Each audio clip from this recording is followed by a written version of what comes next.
So, last week, the people of Colombia voted against a peace deal struck between the government and the FARC, a guerrilla group that had been responsible for kidnapping, murder, extortion, and disappearances over a 50-year period.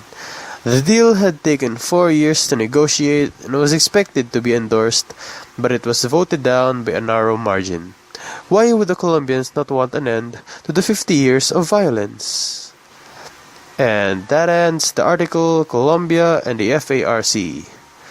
Let's get ready up for the 105 TB. This is Arvin Ylagan from Word of the Gourd, signing out. Peace!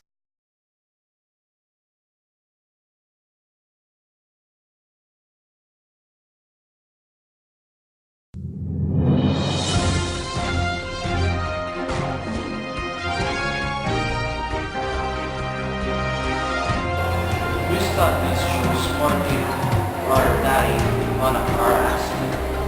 And federal investigators say it's first increase in teen drivers deaths in the decade. Here's Dela Cruz to give further details.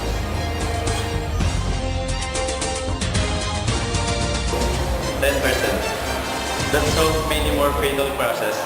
Thus you're involved in drivers, causing a new push for stricter driving laws. A strict sideswipe by too much disruption. Driving nuts, cell phones, radio, and alcohol. Temptation leading to the first bump in driving deaths since 2006. So today, we will have Surgeon read the AAA insurance manual. So sir, what's your opinion about this issue? As a new driver, you just don't have the experience. When we were growing up, we didn't have this instruction, so we just learned to drive. They don't learn the driving part of it first. And that's why you see more accidents. So Surgeon, thank you for your opinion. So, therefore, John points out Florida's graduated driving legislation, which allows a 16-year-old to get their license after having a permit of the year. Based on our own research, speeding is the top mistake teens driver made. Being disrupted is second.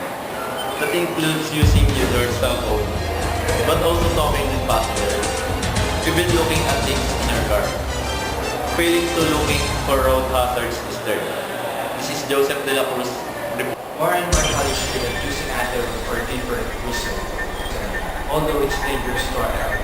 Some use it for cramming on a test, or some use it by party. Antiviral prescription is only for people who have attention deficit hyperactive disorder or ADHD to increase focus and stamina. People who use it maybe abuse it or maybe cause of overdose, and it can be cause of death. Good morning. Today we have our special guest, Rian Thomas, to give his opinion regarding this issue about lateral wisdom. Okay, Mr. Thomas, what's your opinion about this issue? In my own opinion, we really want to make sure we equip students with the information as they are coming into the college. It's a new experience for them. Thank you, Mr. Thomas.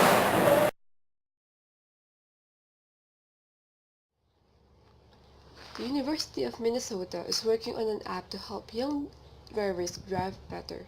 It will say, reduce speed or parents will be notified. It's called Teen Driver Support System.